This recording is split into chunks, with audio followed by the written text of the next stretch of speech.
शेतकरी मित्रांनो नमस्कार। आता जर आपण बघितलं तर सगळीकडे संपूर्ण महाराष्ट्रात खूप जास्त पाऊस चालू आहे। ज्या ठिकाणी पाऊस पडतो त्या ठिकाणी बऱ्यापैकी ढगफुटी पण बऱ्यापैकी झाली आहे। लोकांची जी धान्य होती ती काही ठिकाणी वाहून गेले, काही ठिकाणी सडून गेले, काही ठिकाणी पूर्ण पिकांची नासाडी झाली। त्यामुळे शेतकरी नक्कीच संकटात आहे। अशा वेळेस आपण जी खतं जमिनीला दिली, माती जर वाहून गेली तर खताचा काही विषयच येत नाही। असं खूप जास्त नुकसान झालं आहे।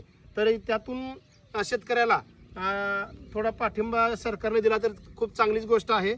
आणि बऱ्याच ठिकाणी आता पाऊस आहे, आपण खतं देतो। आता ह्या ठिकाणी तुम्ही जर आता प्लॉट बघितला पूर्ण हा शेवग्याचा प्लॉट आहे, मुरमाचा प्लॉट आहे। त्या ठिकाणी तर पाणी थांबायचा काही विषय नाही। सध्या आमच्या भागात असं म्हटलं तर जास्त खूप मोठा भिज पाऊस खूप झाला आहे, पण मोठा असा पाऊस झाला नाही। आणि जरी समजा पाऊस झाला, हे उतर जमीन आहे पूर्ण आपलं वाहून जाणार नाही। आता ह्या प्लॉटला आपण मागच्या गेल्या 15-20 दिवसापूर्वी शेणखत आणि बेसळ खत दिला होता। त्यानंतर आता आपण इथं ज्यावेळेस पाणी करायला आलोय त्यावेळेस इथं आपण उकरलंय, तर इथे उकरलं तर तुमच्या लक्षात येईल, हे तुम्हाला जे पांढरं सगळं दिसते, ह्या ज्या मुळ्या आहेत, हे पूर्ण तुम्ही बघितलं आपले जिथं खतं दिलेत, हे खतात ठिकाणी सगळ्या इथं लांबच्या लांब मुळ्या आल्या आहेत, हे तुम्हाला दिसते।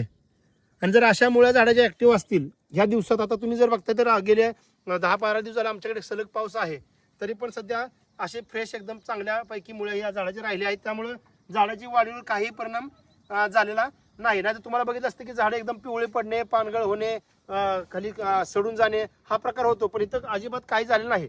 त्यासाठी कोणतेही पीक असू द्या, मुळी व्यवस्थित तुमची चालू राहणं खूप गरजेचं असतं। तर असे जर नवीन तुम्हाला व्हिडिओ बघायचे असतील तर नक्की आपला शेतकरी मित्र सूरज अवताडे हा यूट्यूब चॅनल सबस्क्राईब करा। धन्यवाद।